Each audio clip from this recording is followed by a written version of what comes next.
রহস্যময় এক গাছ, পলিথিনে ইটের টুকরো বাঁধলেই পূরণ হয় মনের সব বাসনা। আমি বেঁধেছিলাম বিয়ের আগে, বিয়ের পরে আমার স্বামী ছেলেদের নিয়ে এসে খুলে দিয়ে গেছি।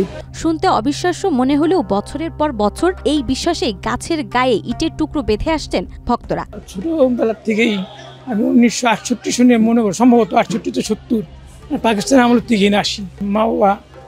আমার মা বা অন্যান্য সবাই বাদে মনে একটা আশা নিয়ে। প্রতি বছর সনাতন ধর্মাবলম্বীদের ধর্মীয় উৎসব শ্রী শ্রী দশ মহাবিদ্যা মাতার পূজা উপলক্ষে ফরিদপুরের তালমা মোড়ের কাঠিয়া কালীবাড়ি সিদ্ধেশ্বরী মায়ের মন্দিরে 10 দিন ধরে চলে নানা আয়োজন, যাকে কেন্দ্র করে দেশের দূর দূরান্ত থেকে ভক্তরা এসে হাজির হয় মন্দিরটিতে। তিথি ধরে রতনটি কালিকা পূজা, ওই দিন থেকে শুরু হবে, অষ্টমীতে শেষ হবে। 10 দিন ব্যাপী হাজার হাজার ভক্ত সেবা করতেছে, আবার এই ভক্তরাই নিয়ে আসতেছে। সবই ভক্তের পর নির্ভর করে এখানে। এটা আপনার তা 100 বছরের উপরে বাড়তেছে, মানুষ সারা বাংলাদেশ থেকে লোক আসে। এটা হচ্ছে তালমা কাঠিয়া কালীবাড়ি, নওগাঁ থানা, ফরিদপুর। বিশ্বাসকে বুকে ধারণ করে প্রথমে পলিথিনে মুড়িয়ে লাল সুতো দিয়ে গাছের গায়ে ঝুলিয়ে রাখা হয় ইটের ভাঙা অংশ।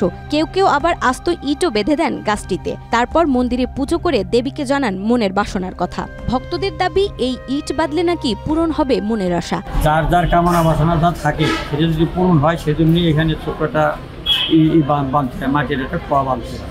এই বট গাছে ওই ঢিলা বাইনা দিলে তারা যে মনস্কামনা করে, ওই মনস্কামনা পূর্ণ হয়।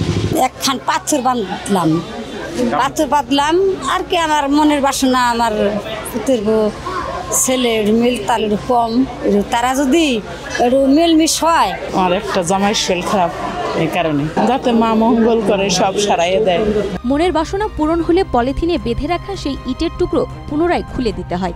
অনেকে দাবি করেন তাদের মনের বাসনা পূরণ হয়েছে এই গাছে ইটের টুকরো বেঁধে। যে মানসিক কাজ করছি পাইছি, ওইভাবে এনে যে যেটা মানসিক করে সেটা কাজে লাগে। এখানে আমি একটা জিনিস চাইছিলাম, বলে গেছিলাম যে সেটা যদি পূর্ণ হয় তাহলে আমি আবার সেই সুতোটা আমি বাইন্ধে দিয়ে যাবো।